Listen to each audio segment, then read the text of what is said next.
오늘 말씀은 마지막 심판 앞에 선 성도들의 예배라는 말씀을 가지고 말씀을 나누겠습니다.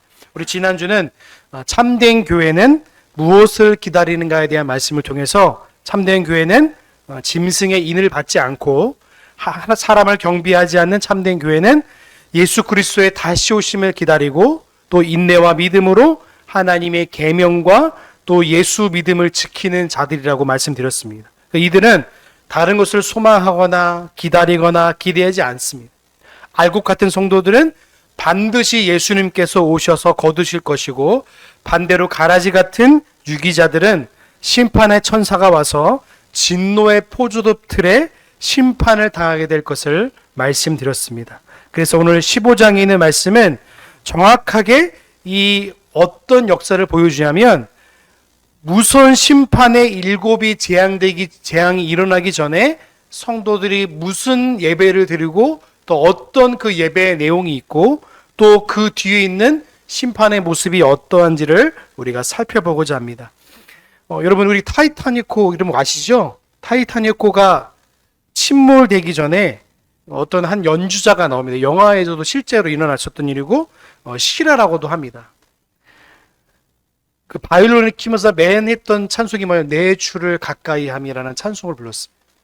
그러니까 그가 마지막에 서면서까지도 하나님을 예배하고 그 죽음에서조차도 자기를 침범하지 못하는 신앙의 고백이 나와 있습니다. 여러분, 우리가 죽음 앞에서도 마찬가지고 절망 앞에서도 마찬가지고 고난 앞에서도 마찬가지고 어떤 상황이 온다 할지라도 성도들은요, 하나님 앞에 서 있다는 사실을 잊지 마시길 주의로 소망합니다. 그래서 어떤 상황 가운데서도 주님을 예배하는 자로 서 있는 거예요. 그래서 성도들의 신앙 고백 속에서는요, 죽음 위에서 어떤 상황 속에서도요, 그걸 두려워하지 않으셔도 되는 거예요. 우리가 매 주일마다 우리가 요한계시록을 살펴보면 어떤 내용이냐면, 늘 심판 속에서도 뭡니까? 또 죽음 앞에서도 성도들은 뭘 찬양합니까? 하나님의 영원로심과 하나님의 영광을 찬송하고 있는 거예요. 성도들은 상황을 두려워하는 자들이 아니라 하나님만 두려워하는 자들인 줄로 믿습니다. 이것이 바로 성도들이 드려야 할 찬양이고 성도들이 가져야 할 자세인 것입니다. 여러분, 많은 교회들이요, 이 요한계시록 15장을 볼 때 어떤 오해가 있냐면 예배에 대한 오해가 있습니다. 첫 번째 오해가 뭐냐면 예배는 심판과 무관하다는 거예요. 여러분, 예배는요, 심판과 무관하지 않습니다. 예배는요, 단순히 우리의 현실을, 고통을 잠시 피하기 위한 위로의 시간이 아닙니다. 예배는요, 삼위 하나님의 이름으로 하나님의 공의와 사랑을 하나님의 예배를 통해서 받고 드리는 거예요. 근데 공의가 없는 죄에 대한 심각한 것을 다루지 않으면요, 예배는 어디로 흐르게 되냐면 인간 중심으로 흐를 수밖에 없는 거예요. 예배는 언제나 하나님의 공의를 말하고 죄를 말하고, 그러기 때문에 두려워하고 또 하나님 앞에 죄를 고백하며 예배할 수밖에 없는 것입니다. 자, 두 번째 또 오해가 뭐냐면 예배는 신구약이 다르다는 거예요. 그래서 여러분, 우리가 이제 나중에 살펴보면 알겠지만 모세의 노래와 어린 양의 노래를 구분해 버립니다. 여러분, 어린 양과 모세의 노래는요, 일직선에 서 있습니다. 모세의 노래도 하나님을 노래하고요, 어린 양의 노래도 하나님을 노래하는 거예요. 근데 세대주의 교회는 뭡니까? 이거를 나누어 버립니다. 그래서 구약에는 모세의 노래, 어린 양은 신약의 노래로 나누어 버립니다. 여러분, 이것은 하나의 노래입니다. 구속사의 연속성이자 신구약의 하나의 구원, 하나님, 한 언약의 백성으로서의 찬양을 부르는 것이 바로 이 예배인 겁니다. 자, 세 번째 오류가 뭐냐면 예배는 감동과 체험이 목적이라는 겁니다. 이것이 아닙니다. 예배는요, 감동과 체험이 목적이 아니라 하나님 앞에 우리가 겸손하게 하나님의 영광을 위해서 예배하는 줄로 믿습니다. 이것이 무너지면 우리는 언제나 예배의 감동을 찾게 되고 예배의 체험을 찾게 될 수밖에 없는 겁니다. 언제나 이 예배는 오직 하나님을 향해서 드리고, 하나님이 주신 말씀을 통해 성도들이 하나님이 이런 분이시고 하나님의 뜻이 이런 것이라는 것을 발견할 때 성도들은요, 주님 안에 있을 때, 말씀 안에 있을 때 참된 위로와 소망을 얻는 줄로 믿습니다. 이걸 깨닫지 못하면 자꾸 예배를 감동과 체험으로 찾게 될 수밖에 없는 것입니다. 오늘 이 예배를 통해서 바른 예배와 예배가 어떤 내용인지를 말씀을 통해 살펴보고자 합니다. 우리에게 1절과 2절을 우리 한번 같이 보겠습니다. 우리 같이 봅니다. 시작. 또 하늘에 크고 이상한 다른 이적을 보매 일곱 천사가 일곱 재앙을 가졌으니 곧 마지막 재앙이라. 하나님의 진노가 이것으로 마치리로다. 또 내가 보니 불이 섞인 유리바다 같은 것이 있고 짐승과 그의 우상과 그의 이름의 수를 이기고 벗어난 자들이 유리바닷가에 서서 하나님의 검은고를 가지고. 아멘. 여러분 잘 보시면 하늘에 크고 이상한 다른 이적을 보매라고 되어 있습니다. 자, 이제 보시면 예배 다시 이 장면이 어디로 가 있죠? 우리 지난주까지는 이제 마지막 진노의 포도즙 틀에 심판을 당한 것을 보시면서 또 이것을 다시 시선을 어디로 두고 있어요? 어디로 두고 있습니까? 다시 하늘로 두고 있는데 하나님께서 어떤 것을 보여주시냐면 하나님의 진노가 이제는 진짜 마쳤다는 것을 보여주시면서 동시에 유리 섞인 유리바다를 보여주세요. 여러분 유리바다는 어떤 걸 뜻하냐면 어둠이 없는 하나님의 의와 심판의 모습을 유리바다라고 있어요. 근데 유리바다에 뭐가 섞였다고 말하고 있습니까? 불이 섞였다고 말하고 있어요.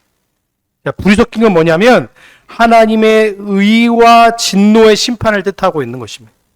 근데 의와 진노의 심판 가운데에 지금 또 그 건너편에 뭘 하고 있어요? 2절 후반부에 있으면 짐승과 그 우상과 그 이름의 수를 이기고 벗어난 자들이 유리바다에 가야 하나님의 검은고를 가지고 서 있다고 말하고 있습니다.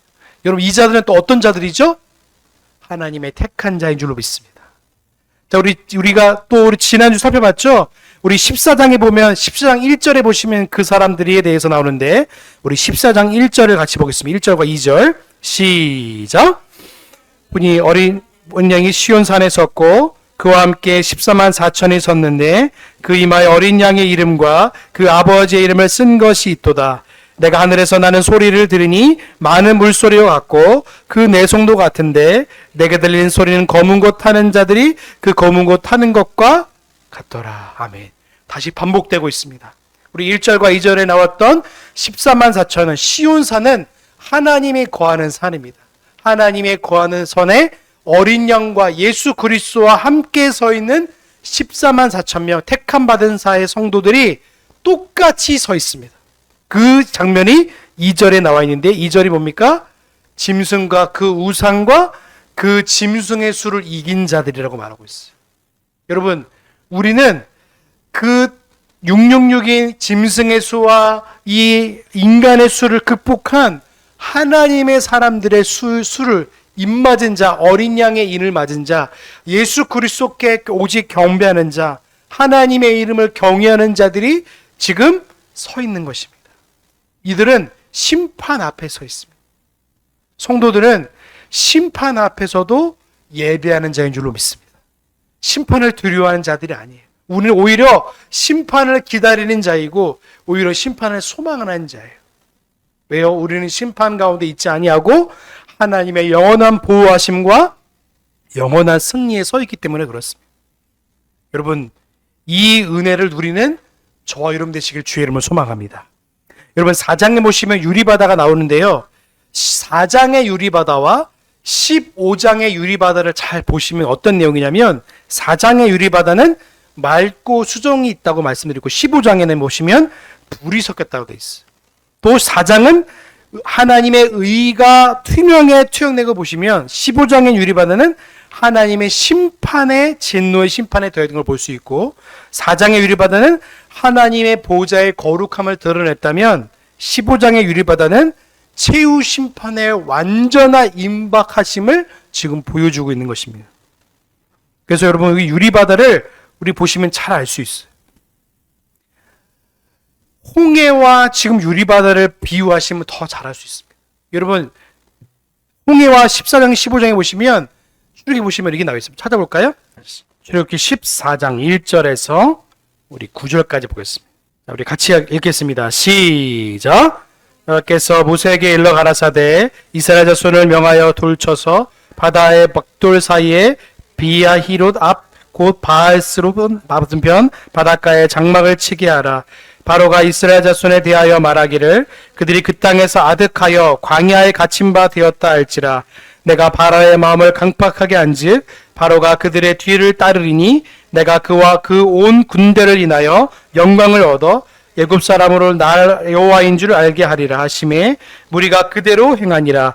혹이 백성이 도망한 것을 애굽 왕에게 고하매 바로와 그 신하들이 백성에 대하여 마음이 변하여 가로되 우리가 어찌 이같이 하여 이스라엘을 우리를 섬김에서 놓아 보내었는가 하고 바로가 곧 그 병거를 갖추고 그 백성을 데리고 갈새 특별 병거 600승과 애굽의 모든 병거를 바라니 장관들이 다 거느렸더라. 여호와께서 애굽 왕 바로의 마음을 강팍하게 하셨은지로 그가 이스라엘 자손의 뒤를 따르니 이스라엘 자손에 담대히 나아갔습니다. 애굽 사람들과 바로의 말들 병거들과 그 마병과 그 군대가 그들의 뒤를 따라 바알스보 맞은편 비알 히론곁 해변 그 장막 친데 미치니라. 네, 예, 보겠습니다.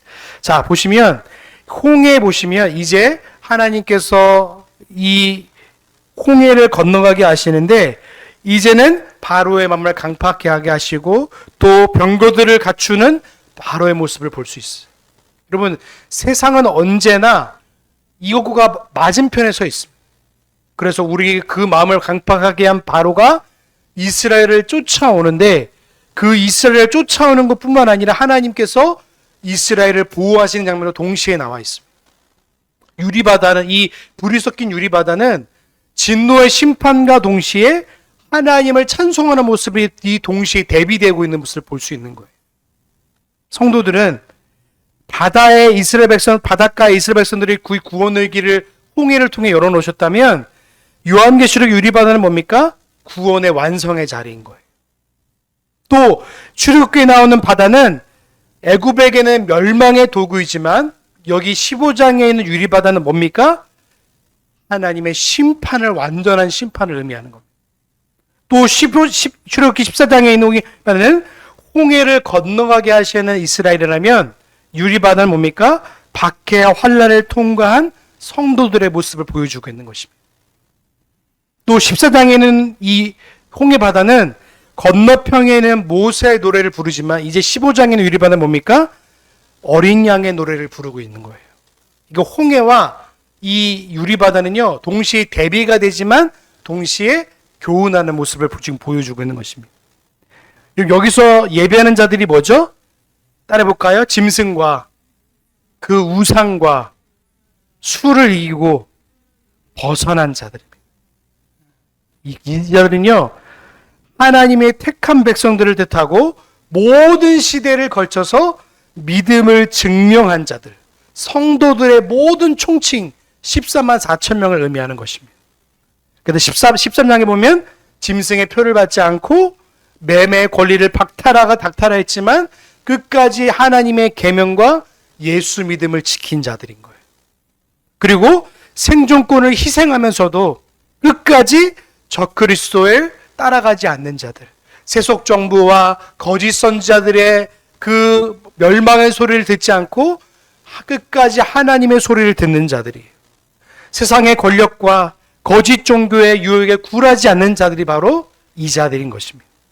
모두가 다 불이 섞인 유리바다 건너편에서 하나님의 모세의 노래와 어린 양의 노래를 부르고 있는 것입니다. 여러분, 이런 자들은요 죽음을 이긴 자들인 줄로 믿습니다. 여러분, 저와 여러분들은요 이미 죽음을 이긴 자들이고 하나님의 택함 받은 자들로서 앞으로 이 노래와 이 찬송을 부르게 될 것입니다.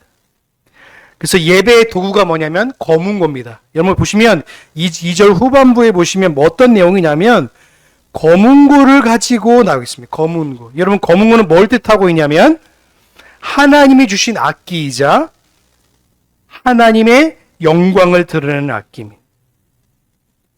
그래서 이 거문고가 또 어디 나와 있냐면 14장에 보시면 나와 있습니다. 자, 14장에 보시면 어디 나와 있죠? 2절에 보시면 거문고를 타는 자들이 나와 있습니다. 그 하나님의 영광의 도구로서 검은고를 가진 거예요. 그래서 하나님이 주신 악기이자 하나님을 섬기기 위해 주셨기 때문에 하나님의 영광을 찬송할 수밖에 없는 거예요.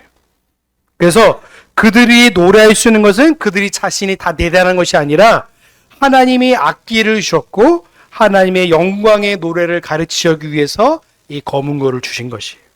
그래서 검은고를 가지고 지금 노래를 하고 있는데 하나님 자신이 그들의 악기의 모든 저자이고 하나님이 동시에 그들의 노래의 저자입니다. 그래서 그들이 신실함이 남아있을 수 있는 것도 하나님의 은혜로 그들을 붙드셨던 거예요. 그래서 그들의 노래는 순전히 누구를 위해서 노래하는 겁니까? 하나님을 위해서 노래하는 거예요. 그래서 예배의 자리는요, 도망이 아니라 도피가 아니라 완성인 것이. 성도들의 예배는 현실을 피해서 숨는 자리가 아니라 성도들의 마지막 심판 앞에서 임박한 유리바다 앞에서 심판이 멀리 떨어진 것이 아니라 그 심판 앞에서조차도 하나님의 영광을 찬송하고 노래하는 것이 바로 성도의 기본 자세인 거예요. 그래서 마지막이 임박할수록 우리는 뭐 해야 됩니까? 하나님을 예배하고 하나님의 영광을 찬송해야 될 줄로 믿습니다. 그래서 마지막이 올수록 힘써 모여서 하나님을 노래하고 하나님의 이름을 높여야 되는 줄로 믿습니다. 우리가 지금 드리는 예배는 그날 건너편에서 드려질 예배를 미리 연습하는 거예요. 그래서 여러분 주일을 거룩하게 보내시길 주의 이름으로 소망합니다.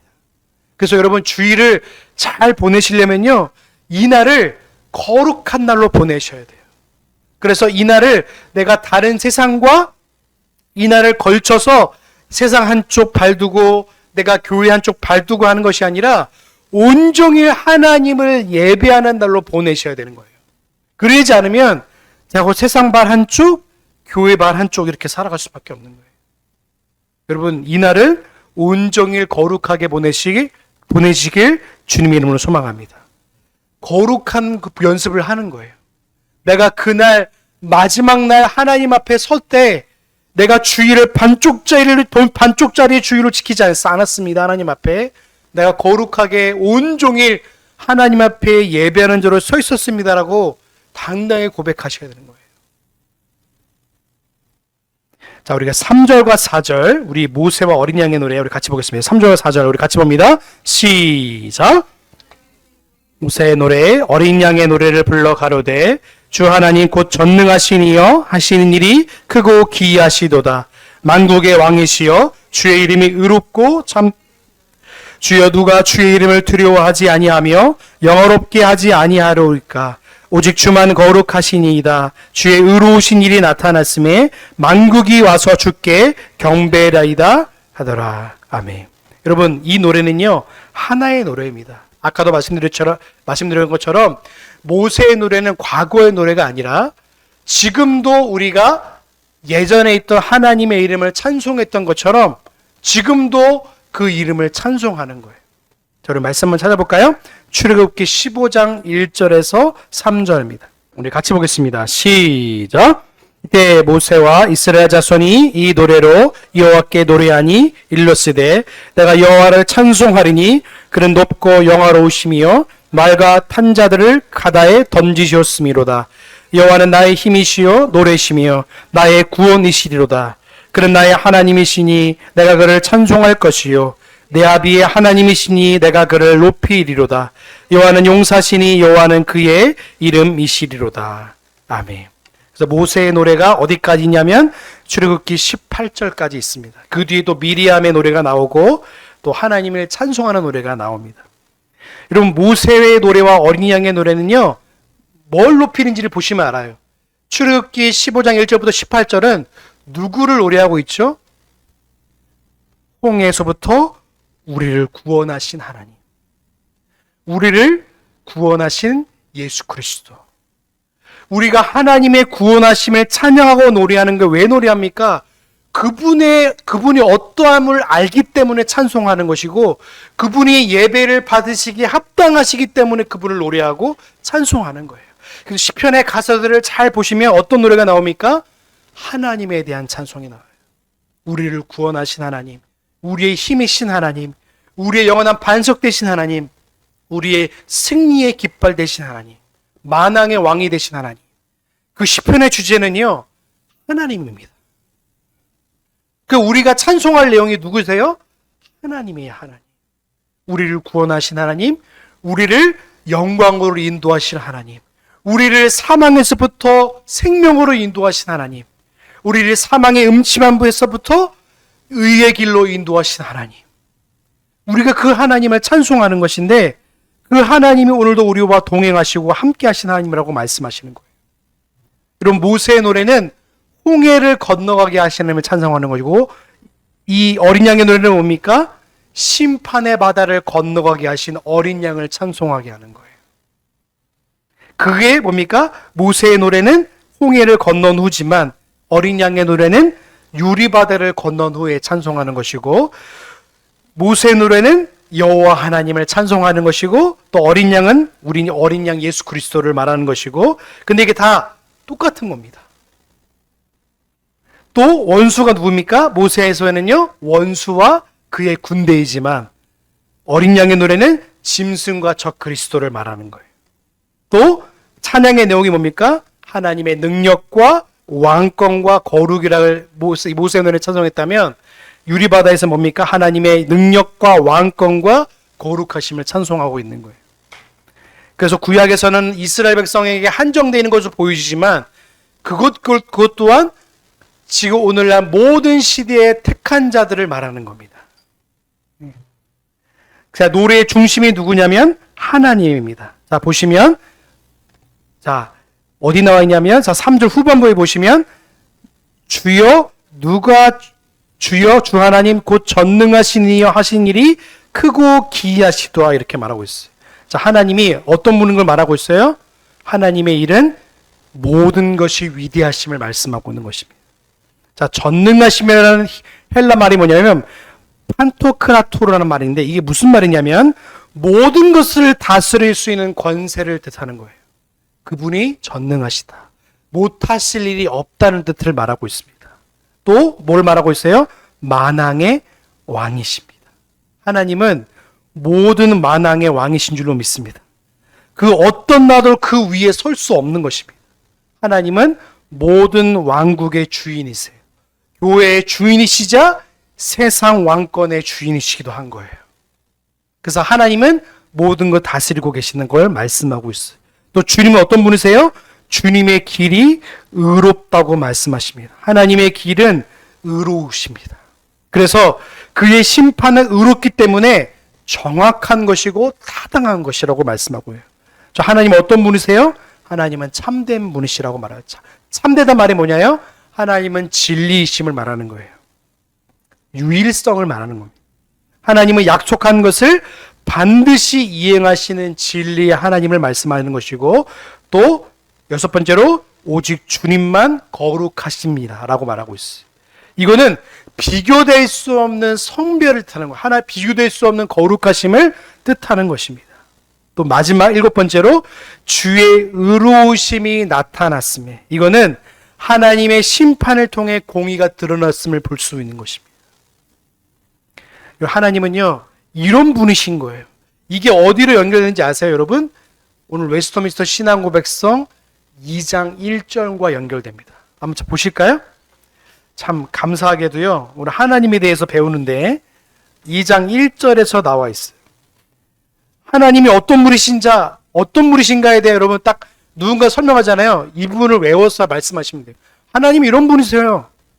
하나님은 오직 한 분이시고 살아계시고 참되신 하나님이 계십니다. 그분은 존재와 완전하면서도 무한하고 지극히 순수한 영이고, 보이지 않고 몸이나 지체나 정욕도 없고, 불변하고 광대하고 영원하고 완전히 이해될 수 없고, 전능하고 지극히 지혜롭고 지극히 거룩하고 지극히 자유하고 지극히 절대적이며, 자기 자신의 영광을 위해 그 자신의 불변하고 지극히 의로우신 뜻의 결정대로 모든 일을 행하신다고 말하고 있어요. 하나님에 대해서 분명히 말하고 있는데 성경에서 말하고 있는 하나님과 똑같다는 거예요. 이 하나님을 누가 찬송하고 있어요? 택한 백성들이 하나님을 찬송하고 있습니다. 여러분 4절 후반부에 보시면 뭐라고 되어 있냐면 만국이 와서 주 앞에 경배한다고 말하고 있습니다. 여러분 이거는 심판 직전에 이거는 모든 이제 왕국 하나님이 모든 만왕의 왕이시니까 모든 왕국이 그의 준엄한 심판 앞에 머리를 조아리고 두렵고 떨림으로 서 있다는 사실을 말하고 있는 거예요. 이건 두려움에서 떨리고 경배하는 것입니다. 근데 우리는 뭡니까? 기쁘고 감사함으로 돌리는 찬송과 다른 거예요. 그들은 무섭고 두려움으로 경배를 드리는 것이지만 우리는 하나님 앞에 감사와 기쁨으로 경배를 드리는 줄로 믿습니다. 이게 다른 거예요. 그 모든 무릎이 주 앞에 무릎을 꿇게 될 줄로 믿습니다. 우리는 지금도 주님 앞에 그 노래를 배우고 찬송하고 경배하고 있는 것이에요. 자, 5절부터 8절 한번 같이 보겠습니다. 같이 봅니다. 시작.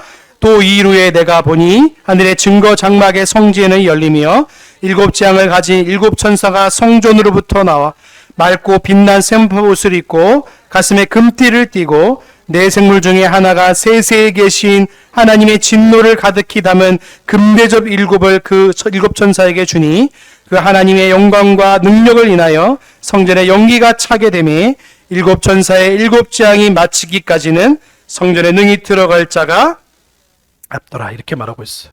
5절에 보시면 어떤 내용이 나와 있냐면 증거장막이 나와 있어요. 여러분 증거장막 어디서 많이 들어보셨죠? 신천지가 말하는 내용입니다.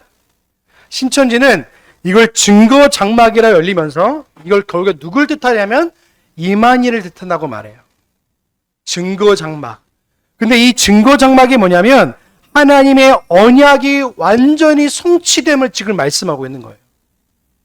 그래서 이 증거장막이 열리면서 오직 이 증거장막은 모세 광야에 있던 성막을 뜻하는 거거든요.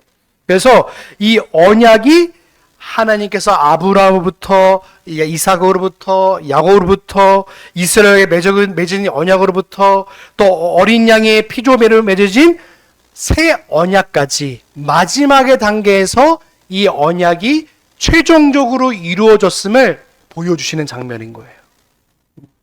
하나님의 언약은 반드시 실패가 없고 반드시 이루어갈 줄로 믿습니다. 이걸 지금 보여주고 있는 거예요. 자, 6절에 보면 또 뭐가 나 있냐면 7재앙을 가진 7천사가 성전으로부터 나와서 맑고 빛난 스마프 옷을 입고 가슴에 금띠를 띠고 있다고 말하고 있습니다. 이거는 거룩한 심판이라는 사실을 천사의 옷을 보면서 말하고 있어요. 천사의 스마프 옷은 누가 입었죠? 대상들, 거룩한 택한 성별을 받은 자들이 입었던 제사장 복장과 동일합니다. 그래서 천사들의 복장이 구약의 대제사장의 복장과 동일한 걸 볼 수 있어요. 그게 바로 레위기 16장 4절에 나와 있습니다. 찾아볼까요? 레위기 16장 4절입니다. 자, 우리 같이 보겠습니다. 시작. 거룩한 세아파 소옷을 입으며 세아파 고이새 살을 입고 세아파 띠를 띠며 세아파 관을 쓸지니 이것은 거룩한 옷이라 물로 몸을 씻고 입을 것이며. 그래서 하나님께서 성별된 하나님의 거룩한 심판이라는 사실을 천사의 옷을 통해서 말씀하시는 거예요. 또 이 심판은 완전한 거룩한 동기에서 나오는 거예요. 세아파 옷은 성결을 뜻하기도 해요. 그리고 심판은 왕적인 권위를 힘입어서 집행되는 게 뭐냐면 금띠입니다. 이거는 왕적인 위엄을 보여주는 건데 내가 하나님의 신적인 권위를 받아서 이것을 집행한다는 뜻을 금띠를 통해서 보여주시는 거예요. 그래서 심판자는 이 7천사는 뭘 뜻합니까? 하나님의 거룩한 대리자라는 사실을 지금 말씀하고 있는 것이에요. 그래서 7절에 보시면 그걸 말씀하고 있는 것이고, 자, 우리 8절에 보시면 또 이렇게 되어 있습니다. 자, 우리 8절 다시 한번 볼까요? 시작. 하나님의 영광과 능력을 인하여 성전에 연기가 가득 차게 되며 7천사의 7재앙이 마치기까지는 성전에 능히 들어갈 자가 없나라. 이렇게 말하고 있어요. 자, 우리 7절을 제가 말씀 안 드렸는데, 자, 7절에 보시면 하나님의 진노를 담은 금대접은 뭘 뜻하는 건지 말씀드렸죠? 성도들의 기도입니다. 성도들의 기도는 뭘 뜻하냐면 성도들의 부르짖음, 성도들의 이 부르짖음을 하나님이 신원하신 하나님이라는 사실을 우리가 저번에 통해 말씀드렸습니다. 하나님은요, 성도들의 기도를 다 담으셔서 그 성도들의 순교자의 기도, 순교자의 그 기도를 담으시고 성도들의 기도를 다 담으셔서 그걸 이제 마지막 쏟으시는 장면이 지금 나와 있는 거예요. 그 금대접을 7첨사에 줘서 그걸 통해서 심판이 이루어져금을 지금 보여주고 있는 거예요. 금대접은 성도들의 기도가 심판을 이제 불러오는 거예요. 그리고 우리의 기도가 그래서 귀한 은혜가 있는 거예요. 그 요한계시록 8장 3절에서 5절에 보시면 이 동일한 금대접이 성도들의 기도를 볼 수 있는 거예요. 하나님이 진노가 가득 당한 천사가 이제 전달되는 거예요. 그래서 계시록 6장 10절에 보시면 또 이런 내용이 나와 있습니다. 자, 찾아볼까요? 요한계시록 6장 10절입니다. 자, 우리 같이 보겠습니다. 시작. 큰 소리로 불러 가로되 거룩하고 참되신 대주제여 땅의 권한 자들을 심판하여 우리의 패를 신원하여 주지 아니하시기를 어느 때까지 하려 하시노 하니라고 말하고 있어요. 순교자들의 피를 담은 이 순교자들의 억울한 죽음을 담은 이 기도의 내용들을 하나님께서 외면하지 아니하시고 신원하시는 거예요. 하나님이 갚아주신 하나님. 여러분의 억울함과 여러분의 이런 것들을요, 하나님이 다 기억하고 계신다는 사실을 기억하시기 바라요. 여러분의 억울함 당하는 일 있잖아요. 저 집사님이 나한테 그러고 어떤 분이 나한테 이런 일들이 있잖아요. 아무 이유 없이 당하는 고난들 하나님이 반드시 그날에 갚아주실 줄로 믿습니다. 그래서 성도들의 눈물도 기억하시는 하나님이세요. 그러면 여러분의 나중에 보면 그걸 다 보상받으시는 거예요. 하나님이 그걸 다 갚으시고 그 앞에서 진노를 쏟으시면서 내가 너의 억울함과 너의 연약함과 너의 것들을 다 알고 있다는 사실을 지금 말씀하는 거예요. 그래서 그거를 쏟으시면서 하나님의 진노가 결국에는 하나님의 심판을 통해 이제 반드시 이루어지는 모습을 보면서 연기로 가득 찬 성전을 보고 있어요. 이게 예배의 마지막 절정인데 여러분 연기는 뭘 뜻하냐면 하나님의 임재를 뜻합니다. 그래서 아무도 들어갈 수 없다는 건 뭐예요? 이제 마지막 심판은요 불가역적, 불가항적이라고 말해요. 이게 뭐냐면 아무도 심판을 막을 수 없다는 거예요. 어떤 존재도, 사람도, 어떤 천사도, 어떤 존재도, 영적인 존재도 하나님의 심판을 막을 수 없다는 사실을 이렇게 말씀하시는 거예요. 그래서 7천사가 7장이 마치기까지는요 이것이 중단될 수 없음 말하는 거예요. 하나님으로만 그것이 마지막 중지될 수 있고 마칠 수 있다는 것을 말하는 겁니다. 여러분 예배가 완성되면 하나님의 영광이 가득 찹니다. 성도들은 마지막 심판함에서 찬양하고 예배하는 것은요 그 하나님의 심판이 마지막까지 완성되어질 것을 믿고 하나님을 찬송하고 하나님의 영광을 찬송하는 거예요. 그래서 예배의 주체는 절대로 사람이 될 수 없고 오직 삼위일체 하나님만 예배의 대상인 줄로 믿습니다. 다른 것이 예배의 대상이 없어요. 영어로시 하나님의 이름을 찬송할 때 두려움으로, 감사로, 기쁨으로 예배하는 자인 줄로 믿습니다. 여러분 어떤 순간에서조차도요 끝까지 예배하시길 주의 이름으로 소망합니다. 그게 성도들이 해야 할 몫입니다. 그래서 심판 앞에서도 찬양할 수 있는 것이고요 죽음 앞에서도 찬송할 수 있는 거예요. 담담함에 육신이 죽어도 우리의 영을 죽이지 못하는 죽음 앞에서 당당히 찬송할 수 있는 것입니다. 여러분 예배의 자리, 환난과 환난의 바다를 거쳐서 성도들이 찬양하는 모습을요 우리가 앞으로 찬양하는 모습을 기대하면서 나도 저렇게 찬송할 거야, 나도 하나님의 이름을 영원하신 이름을 찬송할 거야 라고 보시면서요 여러분 지금 드리는 예배는 앞으로 드려질 예배의 연습이라는 사실을 기억하시기 바랍니다. 그래서 앞으로 하나님 나라에 들어가서 그 영광의 찬송을 하나님 앞에 드릴 날을 기대하면서 소망하는 저와 여러분 되시길 주님의 이름으로 소망합니다. 기도하겠습니다. 사랑의 하나님 감사합니다. 오늘 이 심판의 모습을 통하여서 오늘 이 마지막 심판 앞에서 예배하는 성도들의 모습을 살펴보았습니다. 하나님, 우리가 앞으로 드려져야 할 예배이고 앞으로 해야 할 예배인 줄로 믿습니다. 하나님, 우리의 예배의 주체는 오직 하나님인 줄로 믿습니다. 절대로 사람이 될 수 없고 절대로 환경이 될 수 없고 절대로 다른 것이 될 수 없음을 고백합니다. 아버지, 날마다 하나님을 예배하게 하시고 어떤 상황이 온다 할지라도 심판 앞에조차라도 하나님 앞에 예배하게 하시고 우리의 죽음이 오고 우리에게 절망이 오고 우리에게 슬픔이 오고 어떤 상황이 온다 할지라도 하나님 앞에 예배를 멈추지 않고 하나님의 이름을 높이는 우리 모든 성도들 될 수 있도록 은혜를 더하여 주옵소서. 모든 영광 주 앞에 올려드리오며 우리의 예배의 온전한 대상 되신 예수님의 이름으로 감사하며 기도하옵나이다.